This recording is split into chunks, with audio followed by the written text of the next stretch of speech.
When I produce a story, and this is very important, I try to, first of all, write in the way that people speak. As you've learned in your beginning English classes, every story should have a very clear beginning, middle, and end. But a really good story stays on task. One example that was once given to me, which I think is really good, when you go to make a tomato and mozzarella salad, you don't open up the refrigerator door and grab everything in the refrigerator. You're very selective. You get the best mozzarella, you get a beautiful tomato, you pour the olive oil on it, you shred up some basil leaves, and you have a masterpiece.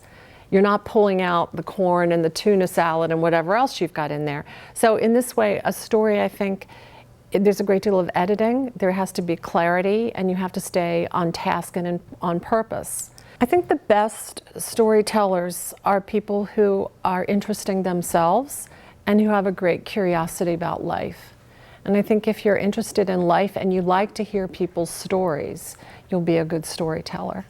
I think the magic of it comes in taking a situation that you're personally moved by and sort of making sense of it for the viewer. So I think good storytelling is not just the facts. It also is sort of this blending of magic that happens when you're out shooting a story. I think the big thing is that, are you well read? Are you interested in the stories that are unfolding, not just on television, because you cannot get the whole scope of a story by watching television news. You can't do it. Do you read magazines? Do you like to read Vanity Fair? Do you subscribe to the New York Times? I mean, what are the ways that you feed your mind about things? And are you an interesting person? I mean, I think some of the best journalists are nice, interesting people, and they love life, and they convey that. You look at some of the best reporters I think that we have on our team, and they are really smart, compelling people. We have a lot of really awful things that we have to talk about.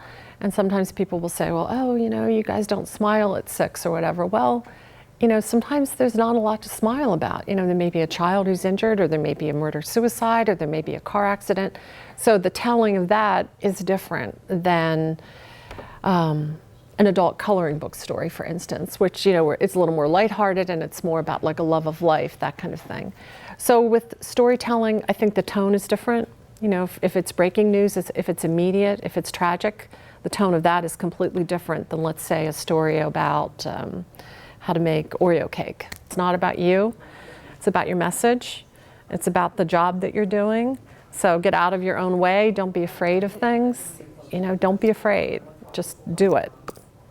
Every single thing about the day is different, and that's why I think I really love what I do, because I come into work and I don't know what's going to happen. And it's so exciting, it's so wonderful.